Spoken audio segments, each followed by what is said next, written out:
I'll please stand for that. Just like allegiance. I pledge allegiance to the flag of the United States of America and to the republic for which it stands, one nation under God, indivisible, with liberty and justice for all.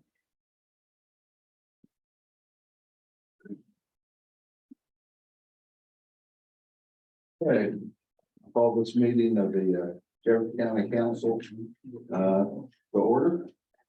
And Chris Shelton is not here because I threatened to sing happy birthday to him today. So if you're wondering where he is, that's why he's not here.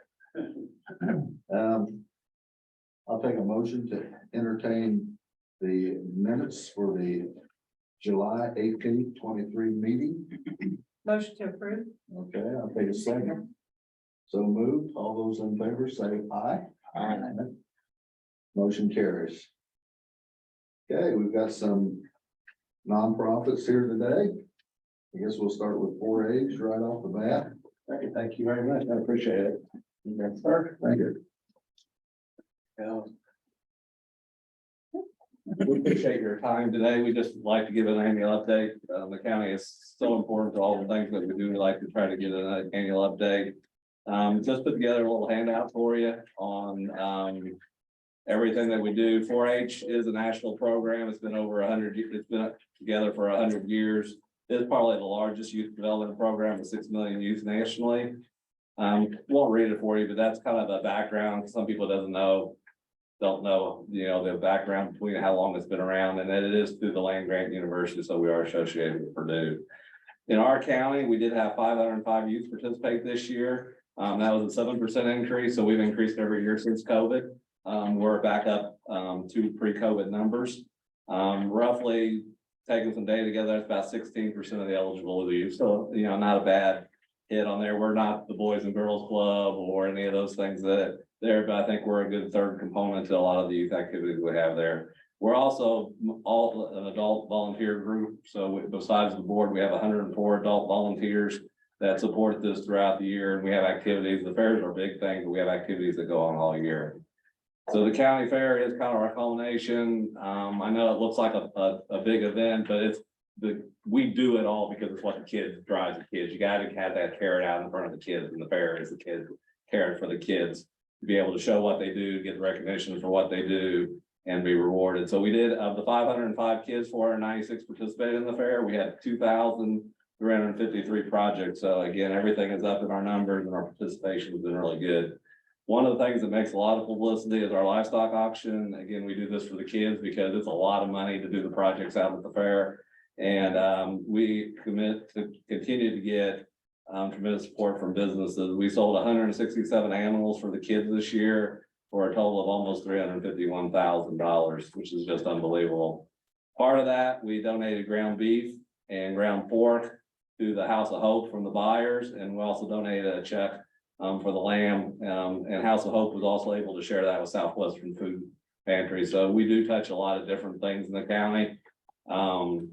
If you look on the back, we do offer a venue for nonprofits. We've got the Boy Scouts, Lion Club, Southwest Athletics, Southwest Band, the archery, 4 local churches. Yes, one of them is the donuts, because I think we're as famous for the donuts as we are for 4-H anymore.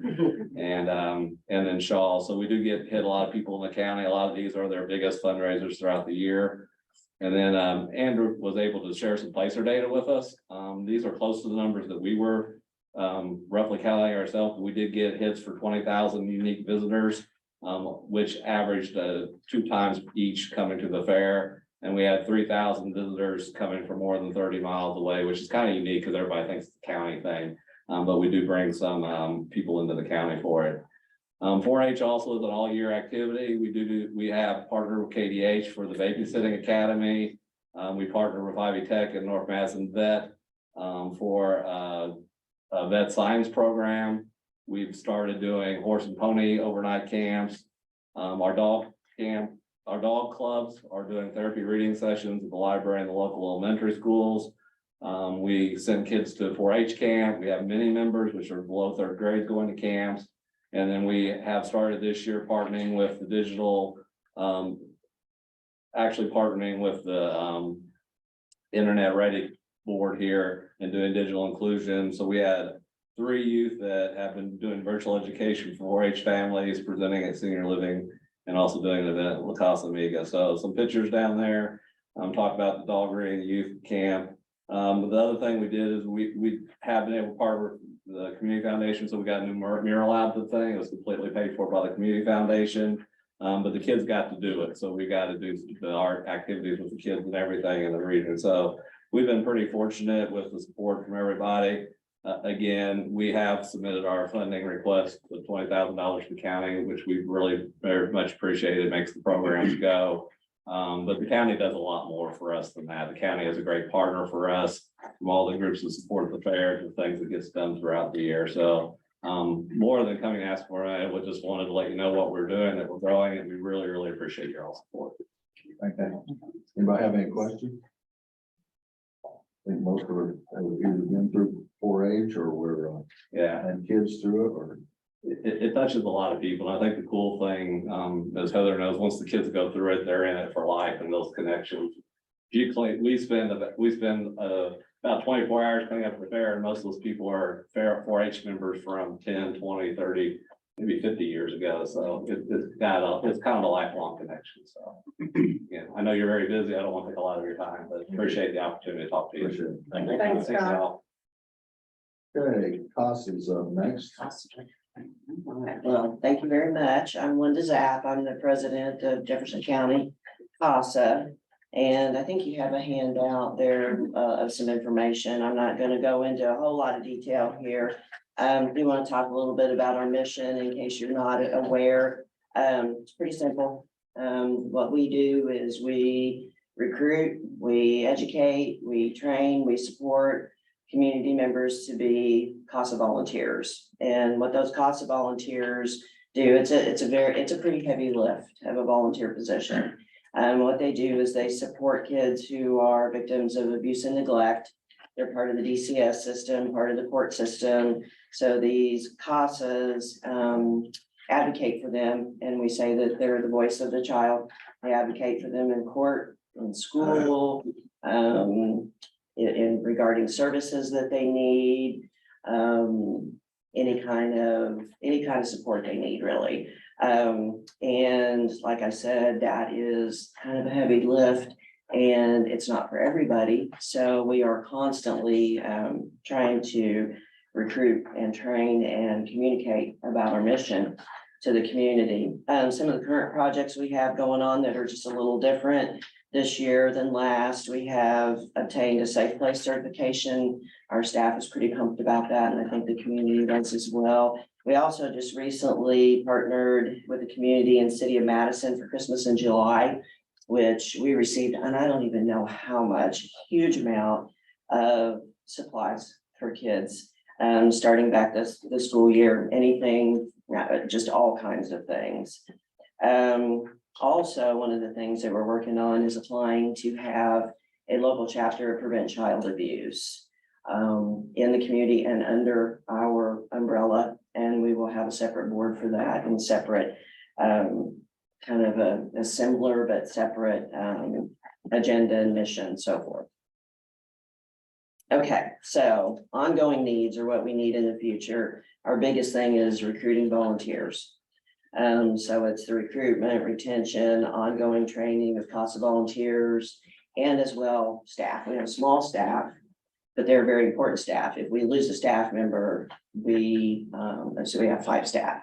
So it really impacts us hard, and the ability to support all of our CASA volunteers. So the way we really feel like we need to do that, and some of the monies that we've requested is through, we need to increase community awareness, continue to increase our footprint in the community.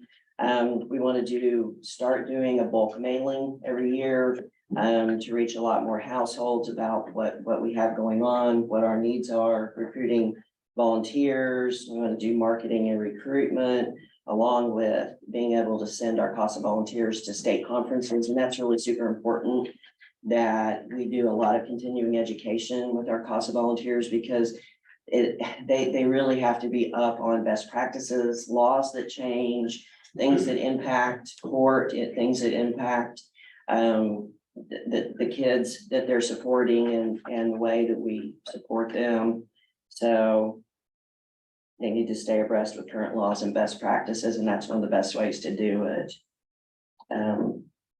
It's really all I have. Linda, can you tell, I'm on the board, for CASA, but can you tell them how many, children or cases that we actually got in the cases Yes, last and I year? didn't say that, and I meant to. So far this year, we've had 84 Mhm. kids. And then last year we had, how many could you, 9, without looking at the number, I don't have. something. We're up a little this year, and numbers have fluctuated, and I don't want to get into a whole discussion of that. That's for various reasons, but there's a lot of state laws and mandates that govern DCS and how they look at cases. So when somebody calls the hotline, a kid, you know, someone calls about a kid, there's several things that can occur. And one of them is that it's assessed out. So they assess it, looks like everything's fine in the home. The other thing is that they may do what's called an internal adjustment, an IA, and that's just a contract with the parents saying, you know, we see the need for therapy services, maybe for the child, maybe some addiction services for the parent, maybe, you know, whatever those services are. And that's just a contract. That's not a court case. And then when they becomes a CHIN's case, child in need of services, then that is when it becomes a court case, lawyers are involved, the judges involved, so forth. So always in the past, the only cases that we were assigned to, and that is a court appointment by the judge.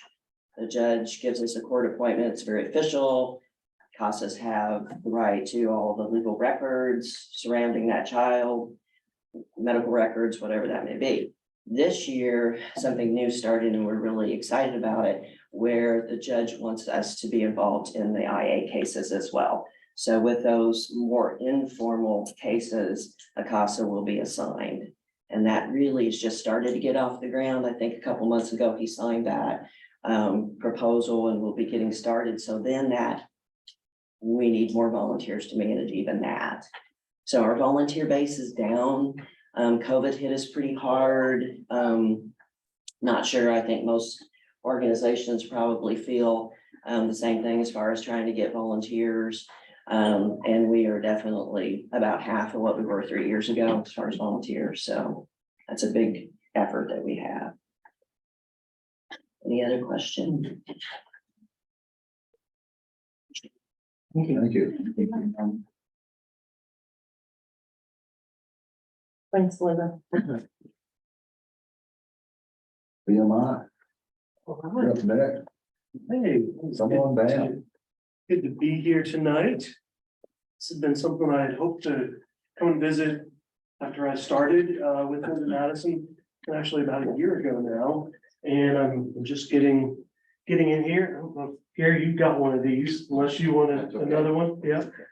Wanted to come and just share all the good stuff that's happening with Visit Madison, and then the budget time came along, and that's perfect to come and talk about all this. So I know I sent this email out with this annual report a few weeks ago, or gosh, maybe a couple months ago now.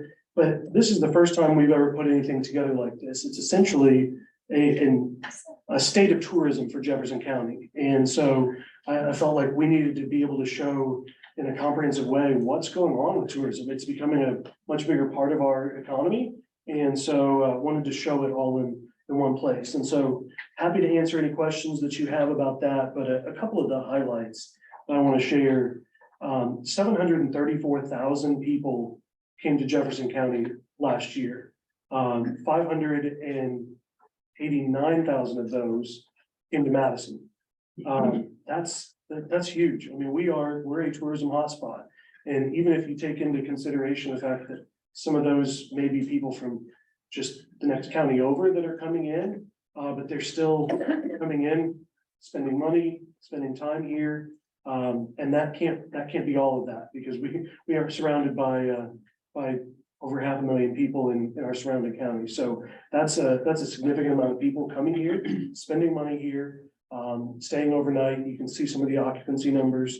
And I do want to say those numbers that we're able to throw out, and just like I was able to give to 4-H, we can run those numbers for a number of different sites and events. And we really appreciate that partnership between the city and the county to have that tool, because some of those things, like Scott was saying, you can guess on some of those numbers, but especially if you're not selling wristbands or tickets or something, it's hard to know how many people have been in an event, especially Chautauqua or Soup Stew Chili and Brew, some of the things like that. So that's a great partnership. You can see tourism in 2021, which is the most recent numbers. We get those from a state study. Tourism generated 5.5 million in state and local taxes. So that means it reduced the burden of each household in Jefferson County by $432. So that's real money that's coming in from outside the county, helping reduce the burden, the tax burden of our residents here. And we see our events are strong. Some are still coming back from COVID, but events overall are still very strong. I know our organization's been through a lot for the last few years, but I'm really excited about where we're going. We appreciate Gary serving on the board, and I know he keeps you informed on a lot of things that are happening at Visit Madison, but really just appreciate the opportunity to come and give you a few updates, answer any questions that you might have for me, and dig into anything you got for us.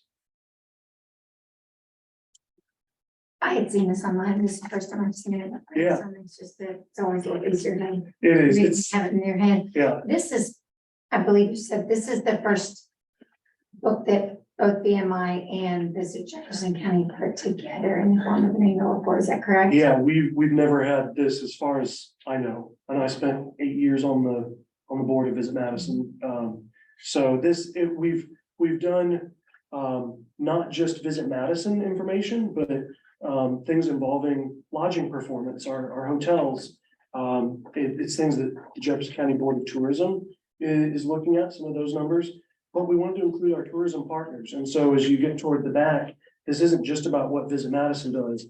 You can see the Arts Alliance, Historic Madison Incorporated, the Main Street program, some of those partners that when we use the analogy, it's kind of like a flower, and a flower has a number of petals.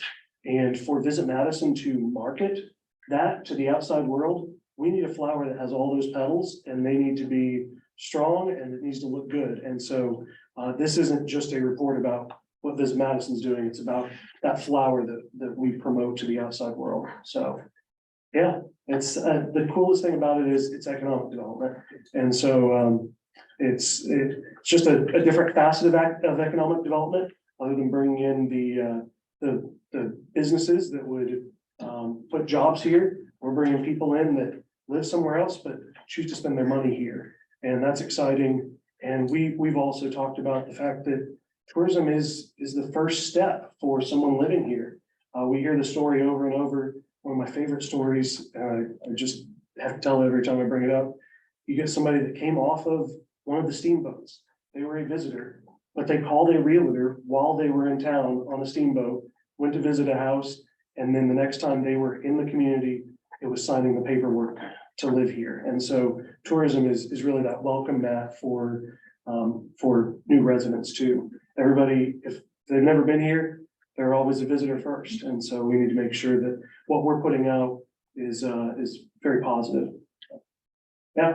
And we've added some positions to help us enhance our tooling. We have, yeah, we've kind of brought back our staffing to pre-COVID times, which is helpful. We also have one of those positions is another marketing position, and there's so much that goes into the marketing, from graphic design and helping each of the events and placing ads and doing radio ads and all that you don't really think about because it just kind of happens, or that we don't see as Jefferson County residents, because obviously we're doing some of it for our own residents, but if we're doing our jobs right, we're promoting Madison and Jefferson County to people that don't live here and marketing outside. So you might not see most of what we do because it's in Indianapolis Monthly, or it's in Cincinnati Magazine, or it's targeted geolocations.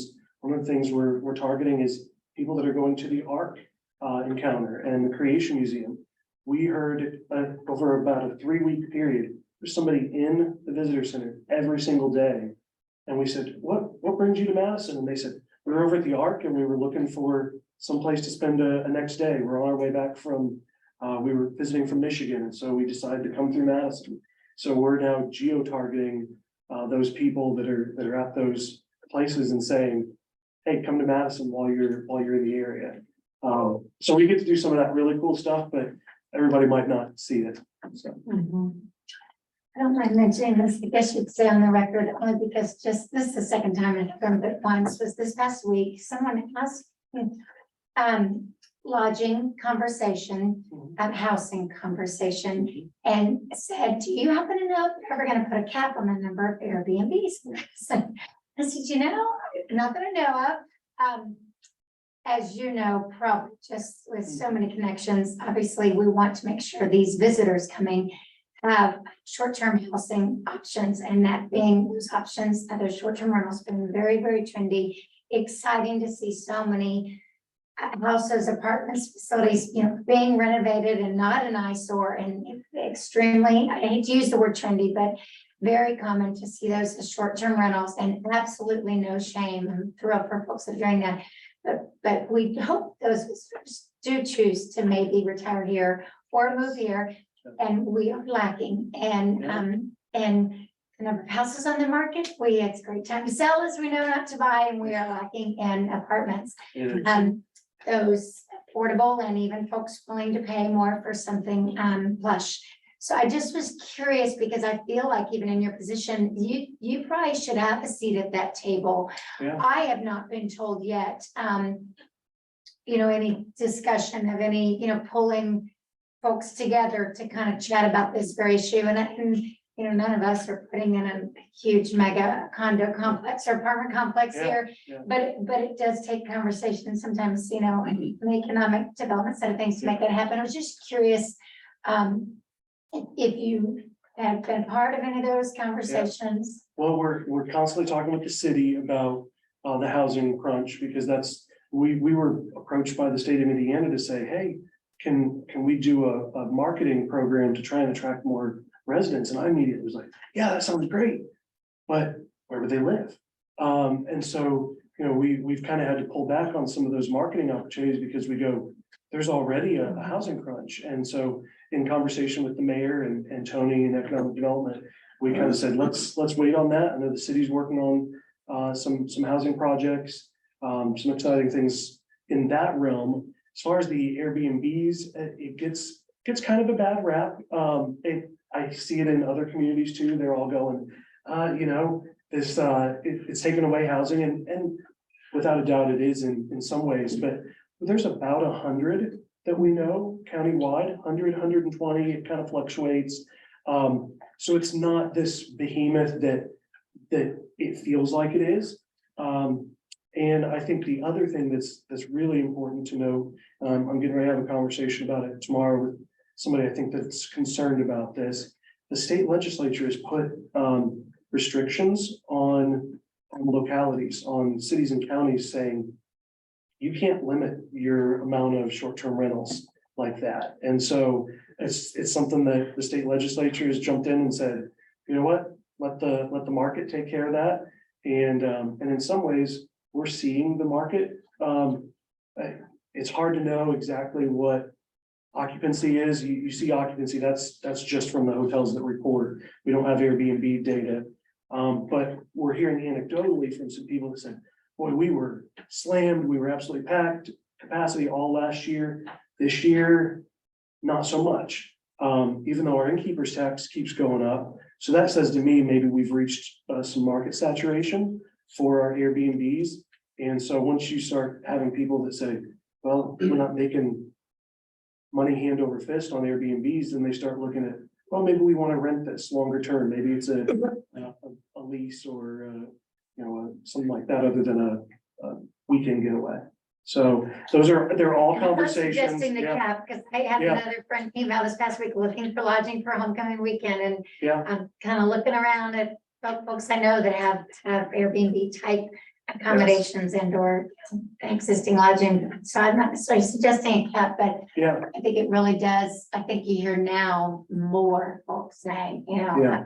I can rattle off names of folks that are looking for a place to rent, a place Yeah. for a house. No, you're absolutely right. And those are all conversations that's happening. I share all that just to say those conversations are happening. I don't know if there's necessarily anything that will come out of those, as far as a cap or anything. I don't think there's the appetite for that or the ability from a state legislature standpoint, but those are conversations that are being had. But we know there's about 120 countywide. So it's not maybe the monster that it seems like when you're on that housing side and you're trying to find some place, and that I don't want to take away from anybody's concern. It's a real concern, but it's maybe not the monster that it seems like it is. I think on behalf of the council, VMI and all the other not-for-profit groups that bring festivals and special events to our community, we greatly appreciate everyone's effort toward making Madison and Jefferson County a destination of Southern Indiana. Thank you. It takes, and I said, it takes a lot of these organizations. It takes the volunteers. I mean, we couldn't do Riverfest coming up in a couple of weekends without hundreds and hundreds of volunteers. And so Indiana, Madison seems like it's the not only event capital of Indiana, but it really seems like the volunteer capital, because I have not seen a community in all my travels around the state that has the amount of people put time and effort into their community like Madison, Jefferson County. So it says a lot about our people. Thank you. Thank you. Thank you. Thanks, Andrew. Okay, Lifetime Resources.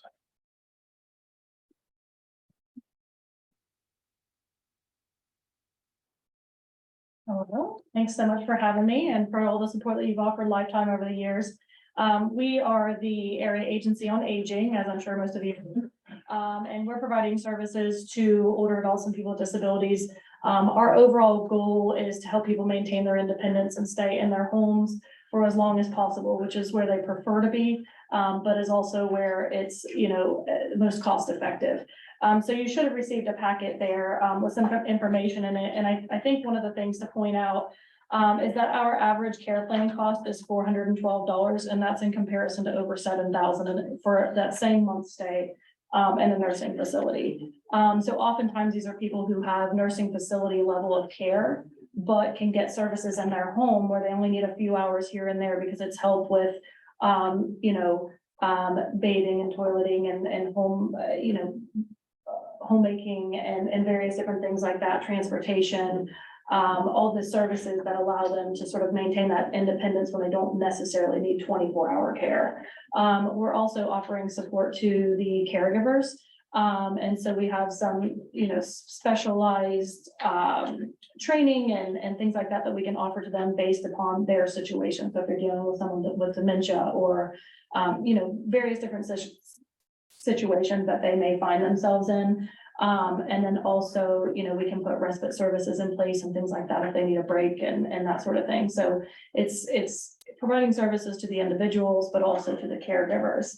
And so, I'm here to make our request for 2024, and that is in the amount of $15,000.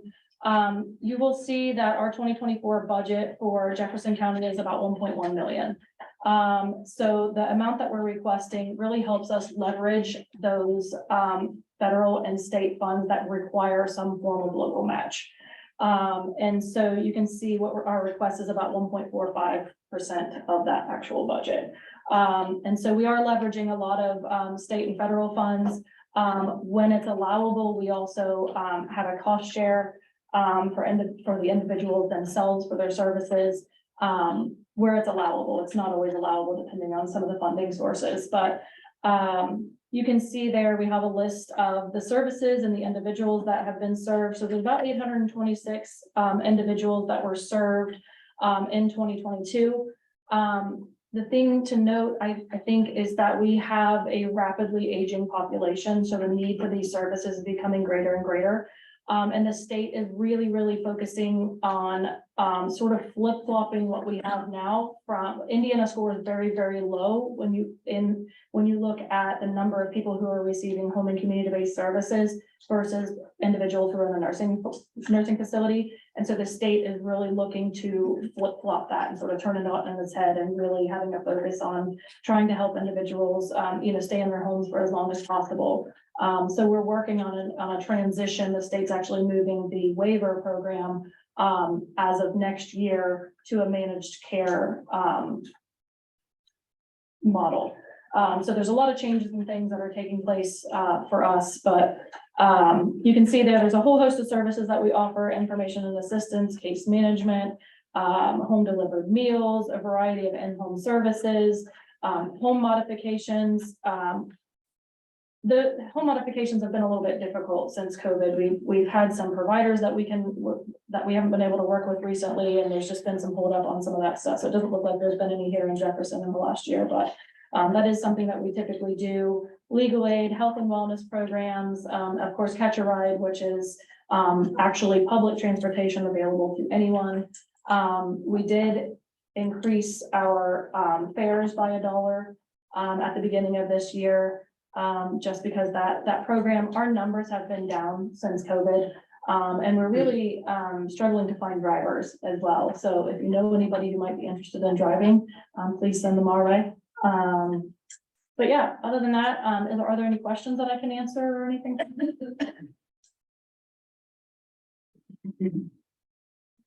Everyone's very familiar with the agency, especially a solar one.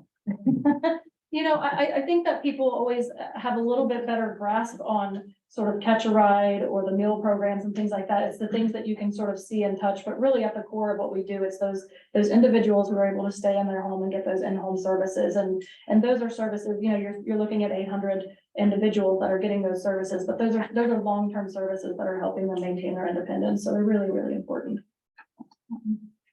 Would you like to clarify for us, typically the lifetime resources staff member, and I believe the salary, part-time salary, may have some shared dollars from multiple entities, but that has been housed at the Madison Senior Center.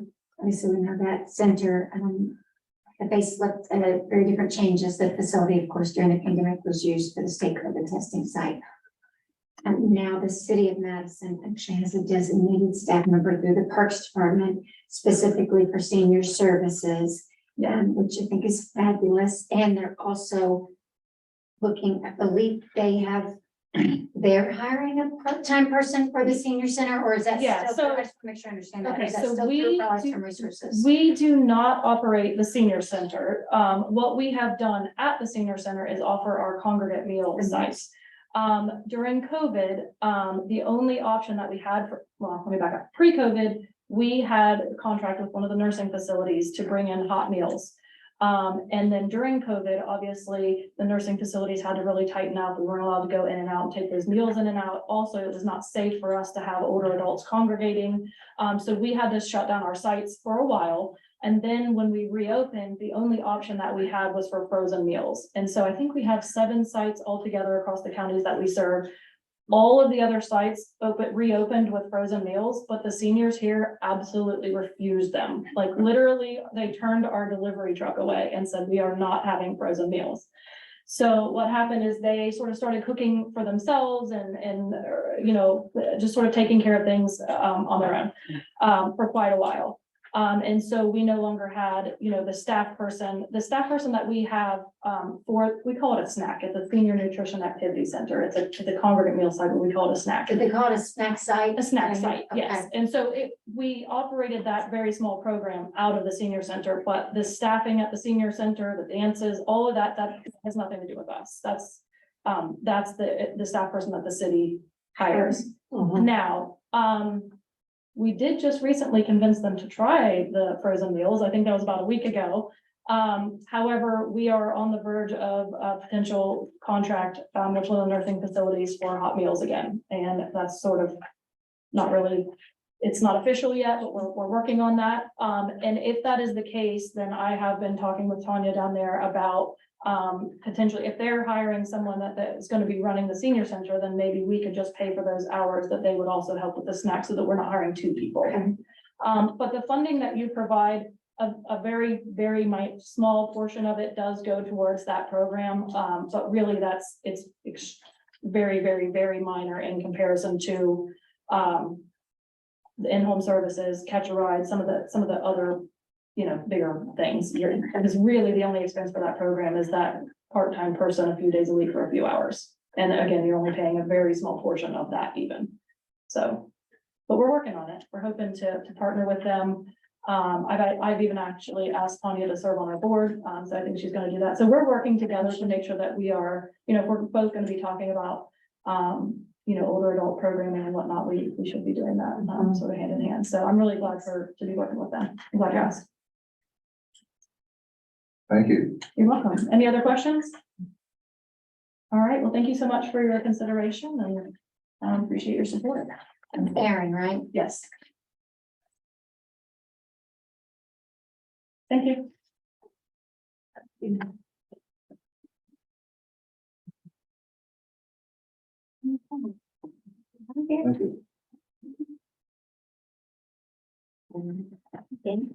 you. Hi, thanks for having me this evening. I'm Kelly Jetty from the Children's Advocacy Center of Southeastern Indiana. I want to first thank Jefferson County. We recently purchased the property at 601 West. We will be moving there in a short period of time, thanks to an award of an Okra grant, of which the county supported us. And so thanks to all involved with that at the county level. And I'd love to update you on some of the things that have occurred since last time I was in front of you. Numbers currently. Jefferson is 26.3% at this time, this date, as of 9:30 this morning, of our overall caseload. Our caseload is about 30% above what it currently was last year. What I mean by caseload is that when a alleged abuse situation occurs and it is alerted to DCS or law enforcement, or sometimes the prosecutor's office, the child and non-offending caregivers are brought to our CAC, where they receive a highly specialized forensic interview from our forensic interviewers, of which we have 3. They also receive services from our advocate, and I'm really happy about new partnerships that I was able to make here in Jefferson County with mental health options for our children and families. We also are working hard in our education prevention program. And so I'm really happy that we were able to add Madison Consolidated School District to our academic calendar. And if you look on the right-hand side, there's more information about the prevention program. And there's a program growth chart there for you. Over 7,257 kids served kindergarten through 12th grade, age-appropriate research-based prevention curriculum. And then the list of all the schools that we are currently serving. And that's 22 total school buildings. I have 2 prevention staff for a total of 7 direct service staff. The overall number for Jefferson County is 1,269. That is as of this morning. Dearborn's slightly higher, Jefferson's seconds. I did attach the budget and letter of request for $25,000. And let's see, I guess I can open it up for questions.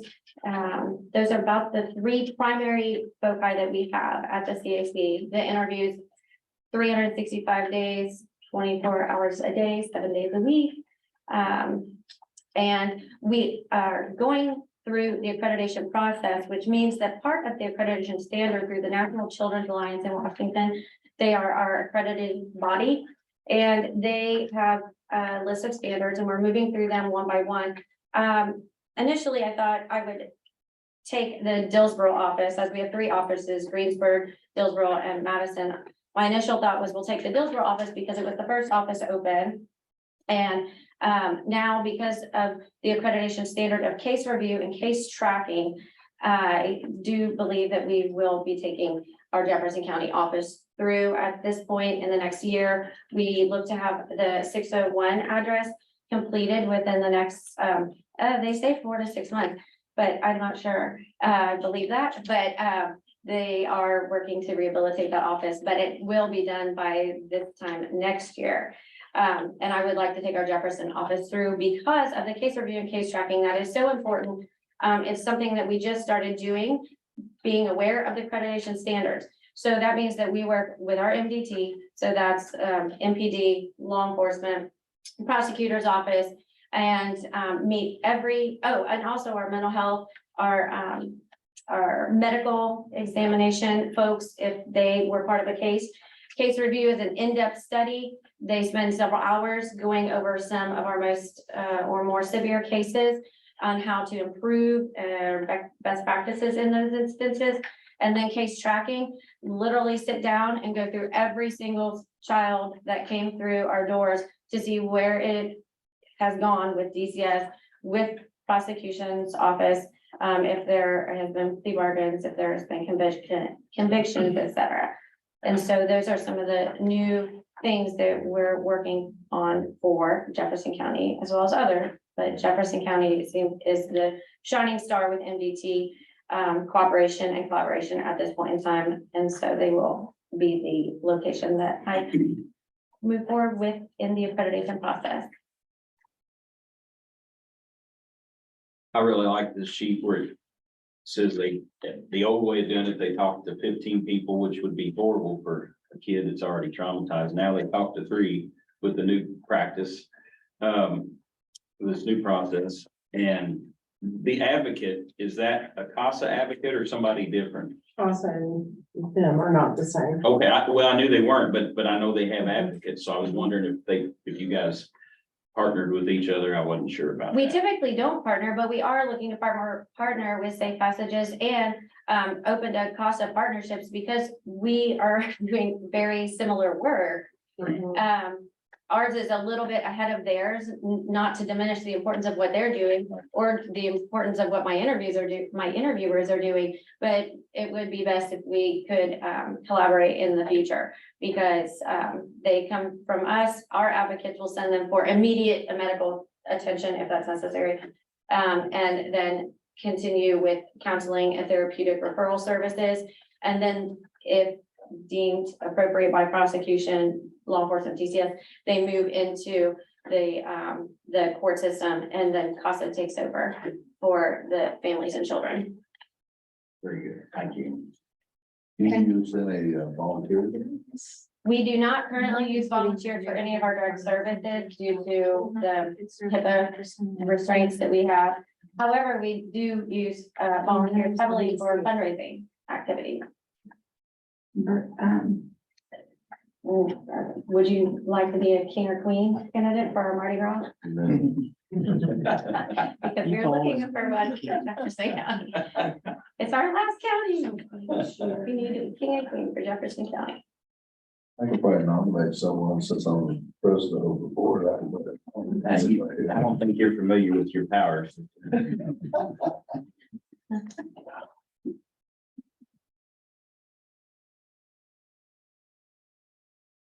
Any other questions? Thank you very much. Well, thank you. Your list of board members, is that on the website? No, but I can get that to you. It's right here. Certainly. That would be great. I don't think I know that. No, I will get that to you. Okay, I was gonna say, I don't know.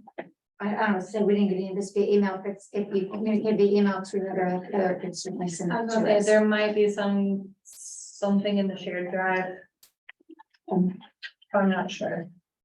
Stuff that was submitted to the commissioner's office. In the initial, not sure. It's changed, Okay. so yes, I'll send you a new. Okay. I'll send you a new list. Sounds good. Yeah, thank you. Thank you. Mhm. Have a good evening.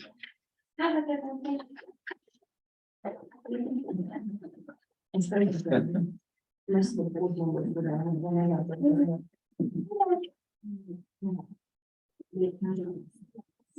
Right, it's already good. Okay, so as you know, we had an Axon contract signed in 2020 for 14,400. I am here today asking you for the additional money needed to cover the additional 2 contracts signed in 2022. So I am here asking for $15,680 to cover the contracts that were signed for tasers in June 2022 and for tasers in October of 2022. The first. I dreamed about these after our last meeting. Sorry. I dropping the entire. I do maybe have a plan for some of them, just so we're all on the same page. Since Madison did hire those SROs. And we're already with them for their equipment. There is a good possibility that instead of them creating their own contract, they could just take a portion of ours and pay for them. Because you can pay for them outright, we can pay for them upfront. Or they can just give the money to the county to cover the cost, because they have to have them anyways. So that would be my proposal to them, but Very classic, like carry Jason. no, they'll carry every piece of equipment that we carry on duty. Sure. So full equipment, including a taser. And the 3 that they already have that we do outfit out of the county's budget already have tasers that come out of our current taser budget. But the school isn't actually paying for all of the equipment for the additional SROs. So that would be coming out of their budget. So since we already have those additional, that would be a proposal that I'm going to propose to the school. Instead of them creating their own contract. So I don't have that done yet, so I apologize. So I'm here today asking to cover the rest of our contracts. Yeah. Any other discussion? I propose that a motion that we, pay the 15,680. Need a second? Right? All those in favor, signify by saying aye. Aye. Those opposed, motion carries. Thank you. Yeah, we have. Jail project division. Okay. Good evening. Yes, my name is John Painter. I represent the Brush Patrol and we are the owners representing on the project. As most of you know, Mr. Kraus passed away last October and I've taken over the project. What I've just handed you is a summary of where we're at right now as far as budget. And you see in here that the trustees ending balance as of July 21st, 2023 was $3,869,147. Our contract balance to invoice at the same date is $3,972,654. That leaves a deficit of $103,507. Going on farther, the contingency balance as of July 21st was $279,428. For those of you not familiar with the contingency budget, is money is set aside to cover bills that aren't included in the original contracts, and that this is what your change orders come out of. And any fundings that the county requires for the project that is not in the original budget, we put aside a set aside amount of money for this. And originally it was $1.5 million, and then there was some adjustments made to the contract or to the budget early on, and that went down to $900,000. And then from that time, we've written change order that against it and taken additional fees and other funds that have been paid by the auditor out of that contingency budget. So the contingency budget at this time is $279,498. Right now, we have $78,450 in pending changes. We're going to have extended professional fees in the amount of $148,000. And then there's some proposed changes that were just being written up that we've estimated at $60,000 to cover all of them. And that leaves us basically right now, the minimum funding required to cover the present deficit is $110,500. May I ask, how often do you meet with the commissioners over these numbers? Basically, we just we go over these once a month. Okay.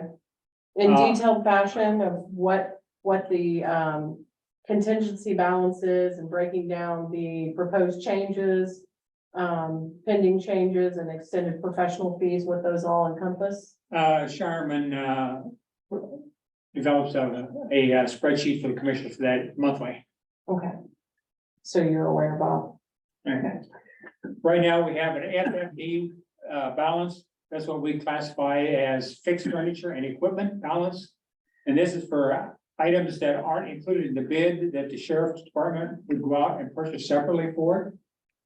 There's a balance right now of $74,241. And they are still purchasing equipment out of that budget, so we don't want to touch that budget until they're finally occupied. There's a general condition balance of $73,859.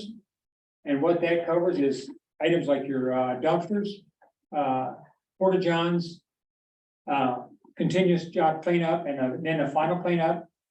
A building of this size with the offices included would run anywhere between $30,000 and $35,000 for a final cleaning.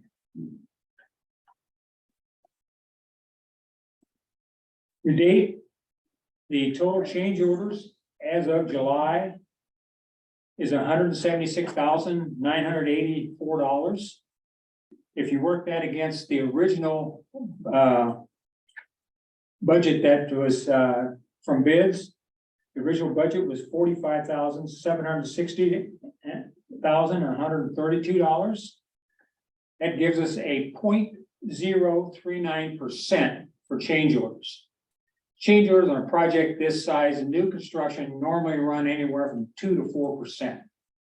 And we're under 0.4%, which is exceptional.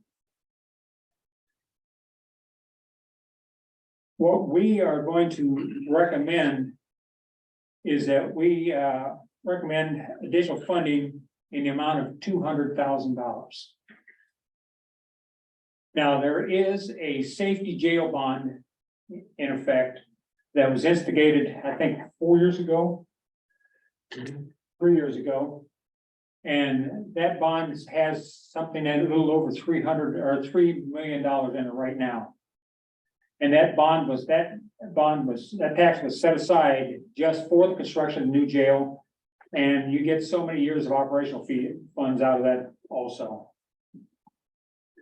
Those funds can only be used for the construction and the operation of the jail. It cannot be used for salaries or anything, but it has to be used for jail equipment or that sort of thing. It can't be used for operational salary. Right. So we're asking for basically to ask for the $200,000 out of that bond money or that tax Is money. that in addition to the minimum funding required of the 110? Is that We're looking at that 110 would be included in the 200,000. Okay. So what they're looking at is we would have basically 89,009 and over and above The 110. our deficit at this time. Okay. It would just go back into the budget balance. Okay. Yeah, any funds that's left over goes back into your budget in the project. I went ahead and advertised the full, because at the time of advertisement, I needed a number at that point, and so the number I advertised was the 250,000. And I went ahead and advertised it out of Fund 1170, which is the public safety tax. Because the other fund had it has enough for, So that's where the 250 came from. the 250 is what I have advertised in the public safety tax Okay. right now. Instead of the jail restoration fund. Alright. Which I am moving all that is payments to jail restoration from this point forward as far as bond repayments. What's your anticipated completion date? We're looking probably, right now, we're having a problem getting some, materials in. Contractor missed and there have to be, having some dampers being custom made. And we're being delayed by, getting these parts. We're getting like 11 dampers a week out of, Furman, Louisville. And we're looking right now at, probably completion, for occupancy around the 1st of November. What was anticipated, Bob? Actually, it was earlier this spring, but with the COVID and the It was April, May. shipping and everything, yeah, that was kind of a ball. You say with this funding, you won't have to come back for more? No, that is the reason we set it at high, so that we would not have to come back again. What's the 50? We got 110, we got 90. You said you. At the time of advertisement, I didn't have the exact I got you. amount Okay, because I okay. have to advertise So you so wanted to far go in low. Okay, advance, I so got you. I Do the 250 took instead of 250 and Okay. added it to it. Okay. Yeah, We're pretty close. I think we discussed that before. yeah, And some we can of always these approve lower. we can't go details, as higher. Pam hinted to, for example, the $148,000 of anticipated overage for extended professional fees. Who's going to see all of these details? The commissioners are going to see all of these and approve Yes, these? they have already approved the contract for CCI and DLZ to continue monthly payments. So that's how we know that that amount will continue until the jail project is done. I just thought you said, Any, Commissioner Brenner. I'll say any comments from Ron, Dave, or Bobby, As far as, just for all of, well, I mean, because it has gone on longer, I mean, there's. I guess we could say, see ya and try to finish it ourselves, I'm not sure, we'd be here probably past November doing it that way, because. As per the contract documents, the project was supposed to have been completed in July. And that's when all the professional services would have been expired. And what this is, the professional services that are noted in here, it's a continuation until completion of the project.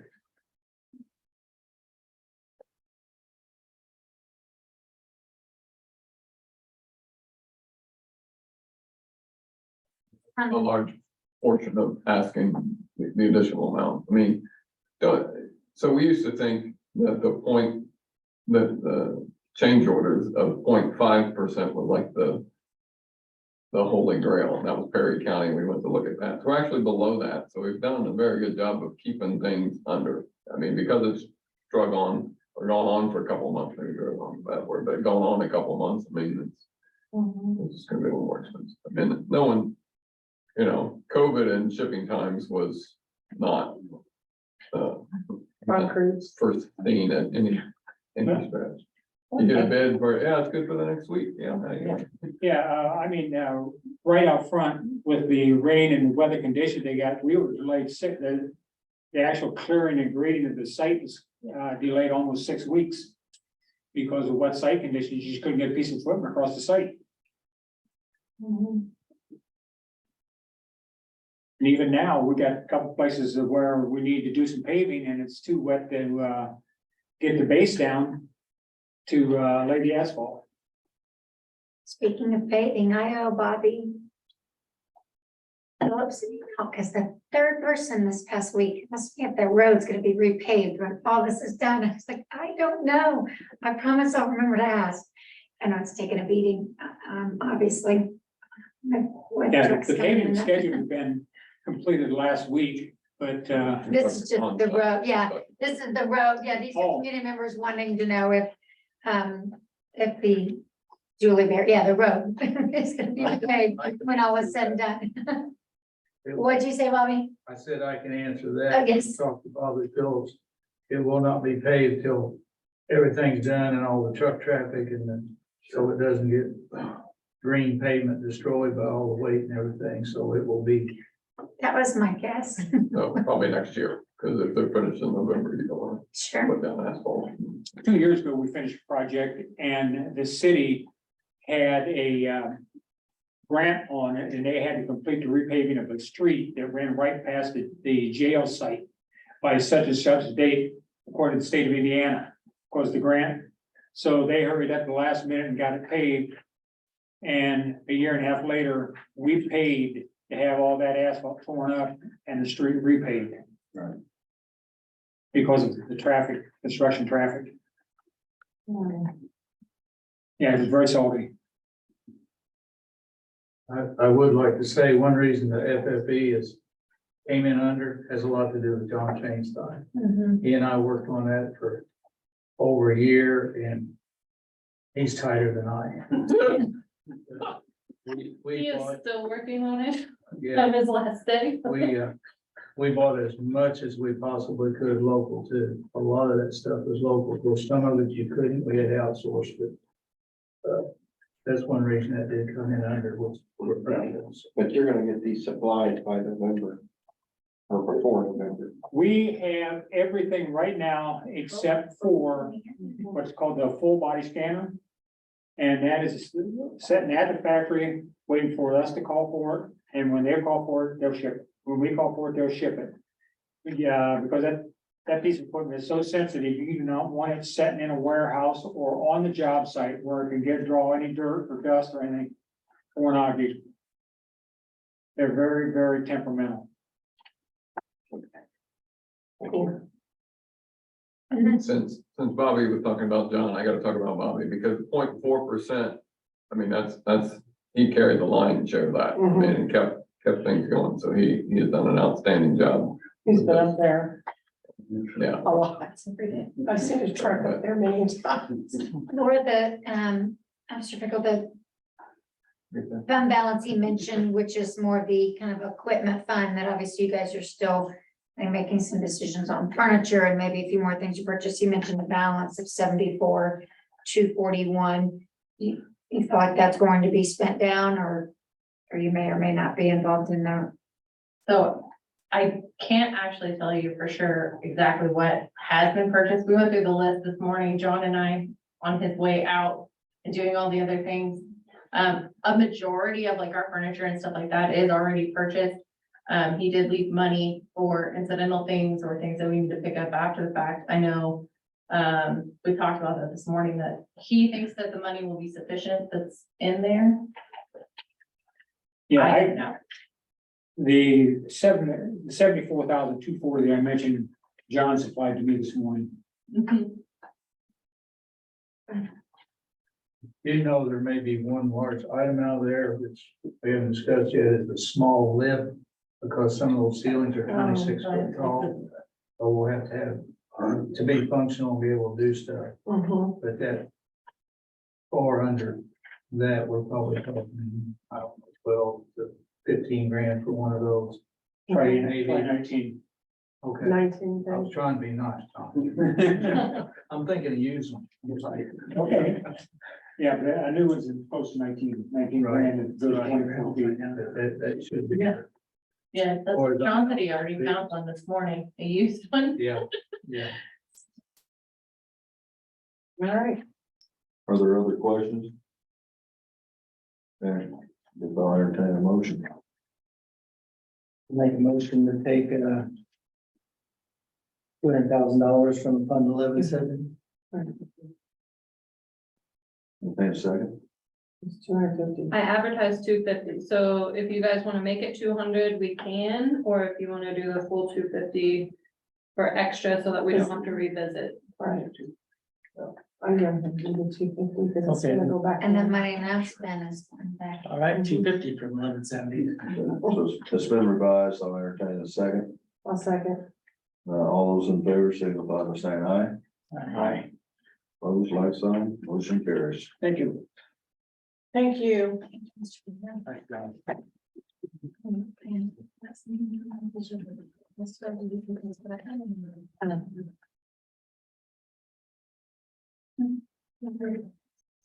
No, Have all three commissioners speaking or one of you agree, but. Tell me what we're doing here. So geofencing, placer AI. So I made a request 2 months ago on $5,000 for the county's portion of the placer AI software. It will gather, we talk about geofencing, but that just means you can put it around a certain area and you don't know who, but you know where they're from, what kind of demographics they are. But if you want to look for certain retail groups to kind of entertain, to try to get them to come to the county, if you've got people already going to that place in Clarksville, maybe that's one of those shops you want to put in our area. As we look to develop some of the southwest part of the county, there will be some things that will come up from there. So you can look at, once again, it's you don't know, like I said, who, but you just know the demographics of them. And it's, you know, when you sign up for an app and you agree to their that long list of things that they've got in there that you're agreeing to because of that app, that's where they're getting that data. So they'll get that from you. Like I said, you can look at how you want to, where workforce potential, where people are moving around, you can track where they're going, you can track where people are coming in from. So you can look for attracting either workforce or businesses for that workforce. You can look at types of infrastructure that you may need. You need to look at what's going on in that part of the county down there for what infrastructure would be needed to for that area, what kind of supporting local businesses, looking at gaps in like I said, retail offerings that we talked about, customer journeys, things like that. It is used, as Andrew mentioned, the tourism, but that also helps where do you want to market Madison or Jefferson County more to. So it's just gives us some data to kind of focus on attracting people or businesses, because you can see their movements already, and that helps you plan where you're going to focus. Whose office would be looking at that, studying it? Primarily the economic development department in the city of Madison, but we pay for a portion of that. So it's for that. So how much is the overall cost and what's our share of that? Do you know? I don't know what the overall cost is. Our share was 5,000. Okay, for the all right. I wasn't here contract. at that meeting that you presented it. That's why I'm just doing Sure. a catch up on Yeah. the cost. It's just an annual update. Right. Does the city have any type of this going on right now? Mhm. Uh-huh. Yeah. And it's already having an impact on businesses and companies looking at Madison, Jefferson County. There is already some data collection in, like through state collection of, like what employers are collecting on, like what salaries they're paying, like if an employer, say, the bank, and how many outside the county, what you're paying for your employees, collecting data and sending it to the state if they're outside of Jefferson County, and my employees paying county taxes in Kentucky or Switzerland County. So that data is kind of being collected.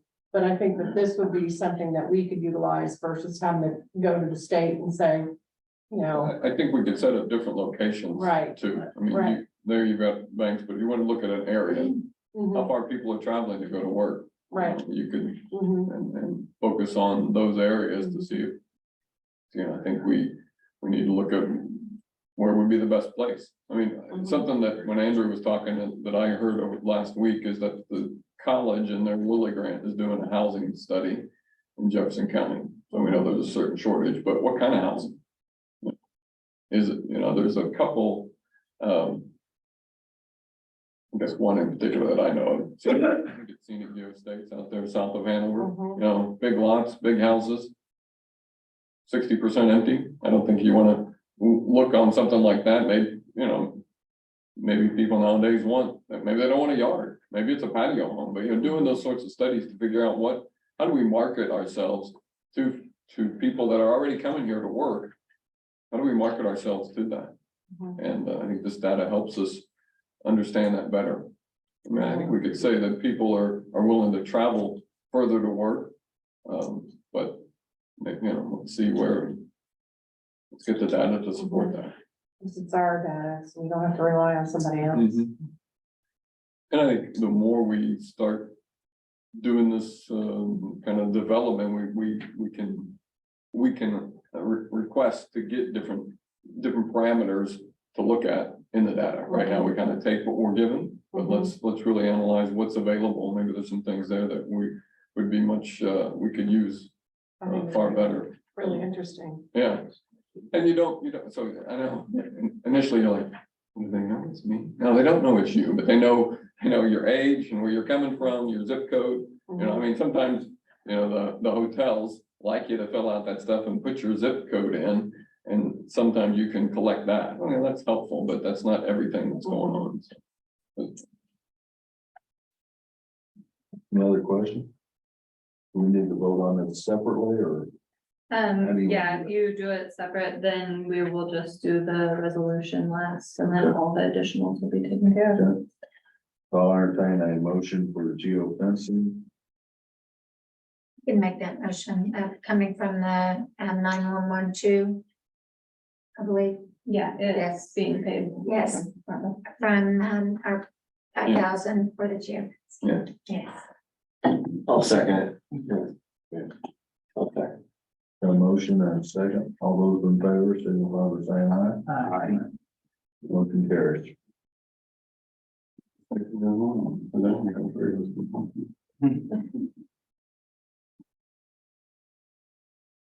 So, you want to talk? You want me to talk? All right. So, I mean, I think as we look at potential candidates for an email director, as we looked at those, I think, you know, we were very, very fortunate with Troy.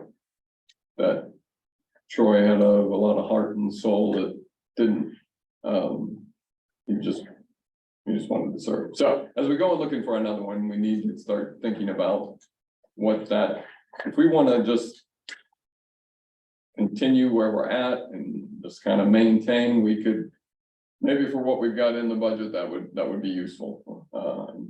You still don't know, but we want to keep moving forward, which kind of on the trajectory that Troy had started us on, we're probably going to need to increase the salary. So I think Heather has provided you some information. Oh, I did not give. okay, Heather will provide you some information on kind of current salaries around the state for email directors and around the country.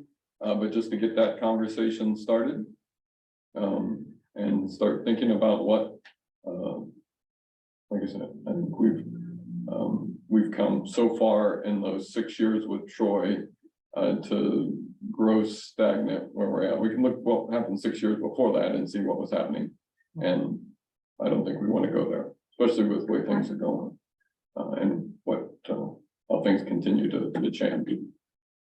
Just for our knowledge, really hold up or delay then and the interview process and or decision making for refilling that position, kind of on standstill, waiting to see if this governing body can Sure. show an increase in their salary dollars. Mhm. So obviously there is an urgency, folks that are stepping in, practically on a voluntary basis to fill those roles. Yep. And or additional work for Jennifer, only delays, our delay. So I don't know, obviously we'll be meeting luckily soon in executive session next week. For many hours. I know I have some information also already and I've asked a lot of questions and will be anxious to see. I saw your email. So Heather could get that info to us so others could soak that in as well and ask some questions prior to our budgeting. And we could make this a priority Reach out, we can during budgeting. talk more. Okay. Thank you.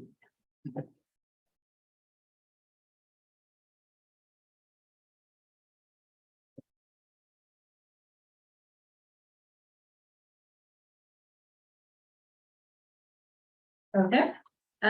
We only had one transfer submitted, and that was for EMA, and it was from fund number 1,022,021200, public information for $1,000 to fund 1,022,0232 telephone.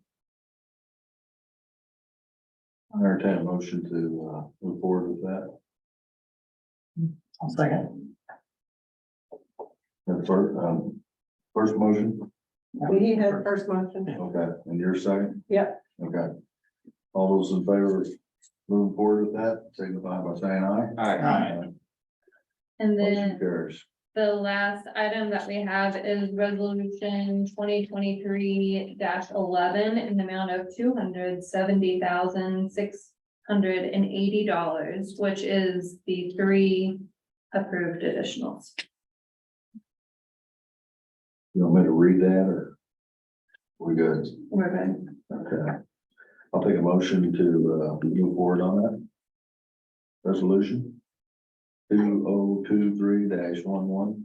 I can make that motion. The Okay. total for the 3 line items, resolution 11, $270,680,000 as previously noted and approved. Thank you. Second that. I'll take, we have a second. I second that. All those in favor, signify by saying aye. Right. Motion carries.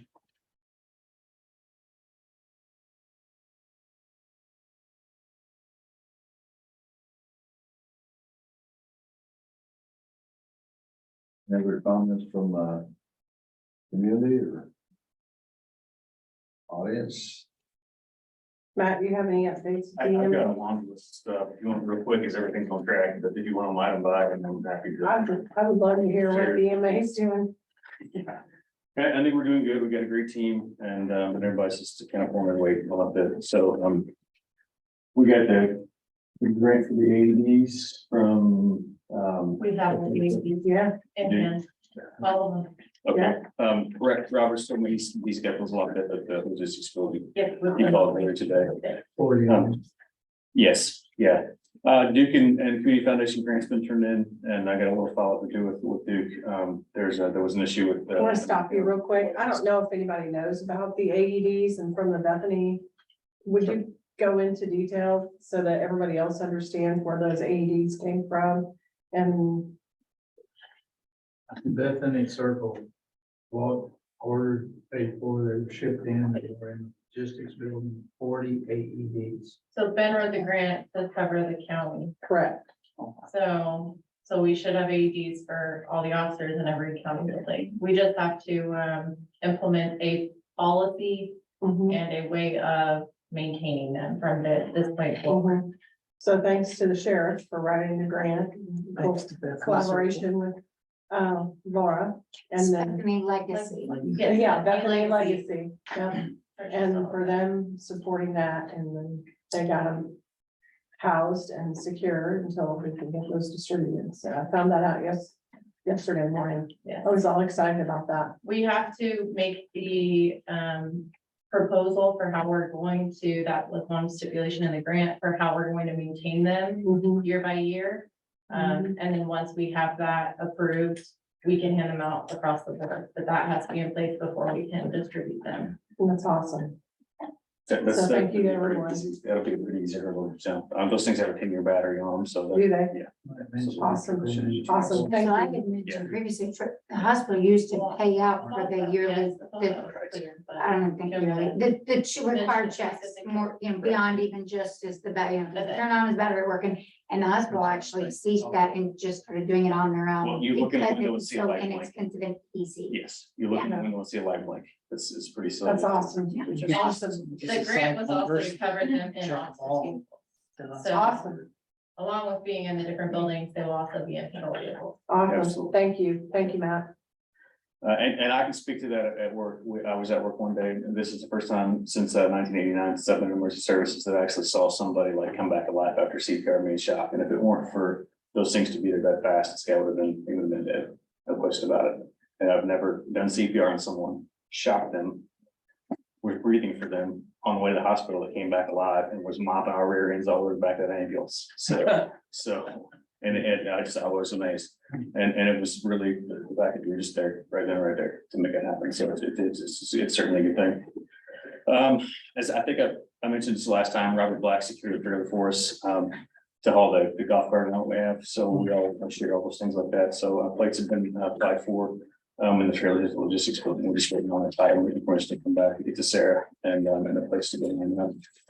The fork truck that I mentioned that to you last time, I'm trying to remember what I have and I haven't.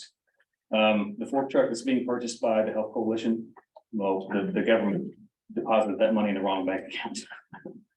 So, Okay. yes, so I called to see if we could trade Ukraine for some of that deposit money that they've been shipping around and all that, but they said no.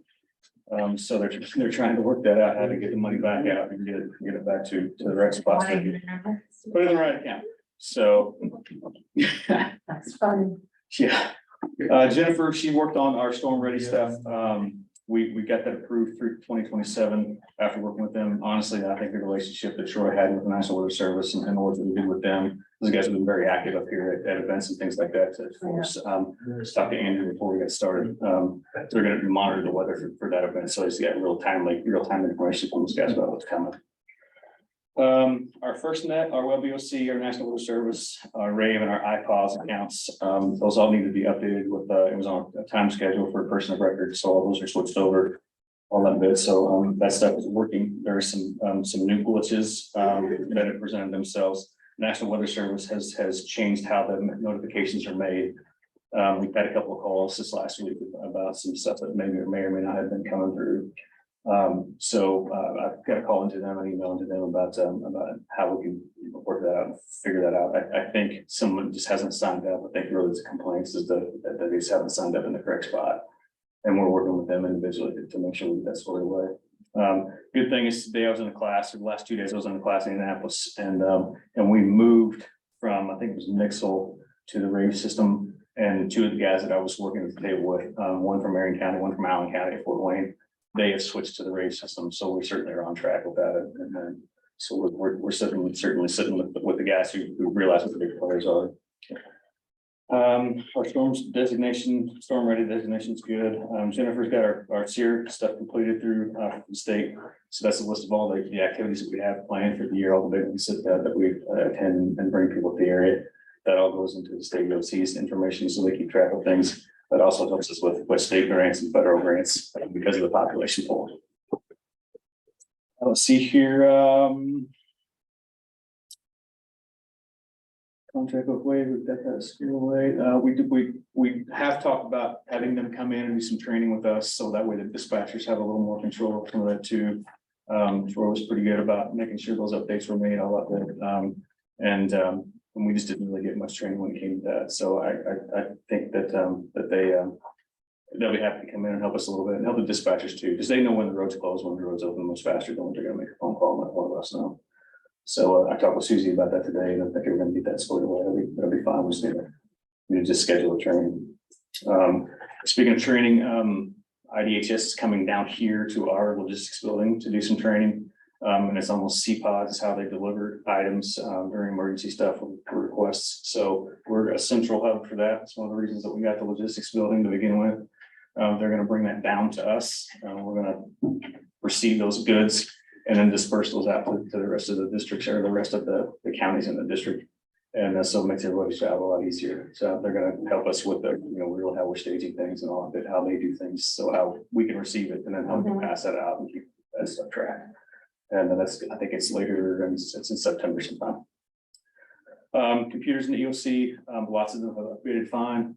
I think there were 3 or 4 of them that did not update so well. So we're working on trying to figure out what's wrong with that. I've made it through a couple of the primary emergency management classes. The last 2 days I was in Plainfield. A couple of days before that, last week before that, I was in Frankfort, Kentucky to get one of those classes off the list.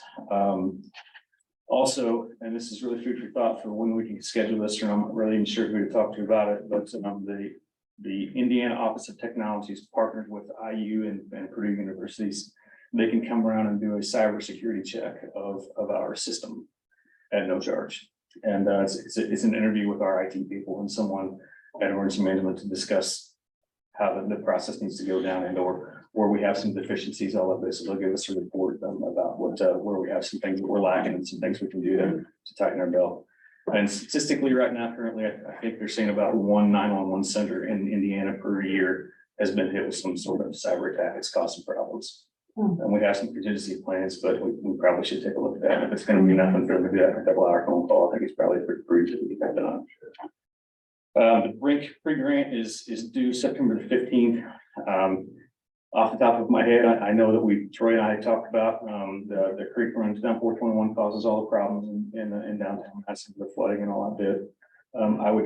I've asked National Weather Service to model what happened at Russian Fork down that creek to see what might potentially happen and what the impact would be on downtown Madison, and they're trying to work through that process and try to let us know. But incidentally, the portion of the class today, we talked about the FEMA lifelines that these projects are funded through, that safety and security, food, hydration, health, medical, energy, communication, transportation, hazmat, and water systems are a part of that. So this would fall under that grant. And so we just need to take a look at some of the projects if we need to just submit that. So, and that's all I got. All right. Thank you. Thank you. Thanks, Matt. And before we adjourn the meeting, I'd like to remind everybody next Monday and Tuesday at 8:30, we're up here for budget hearings. Start that process on Monday at 8:30. Any questions? I'll entertain a motion to adjourn. I'll second it. Everyone in favor? Yeah. Right. Get it.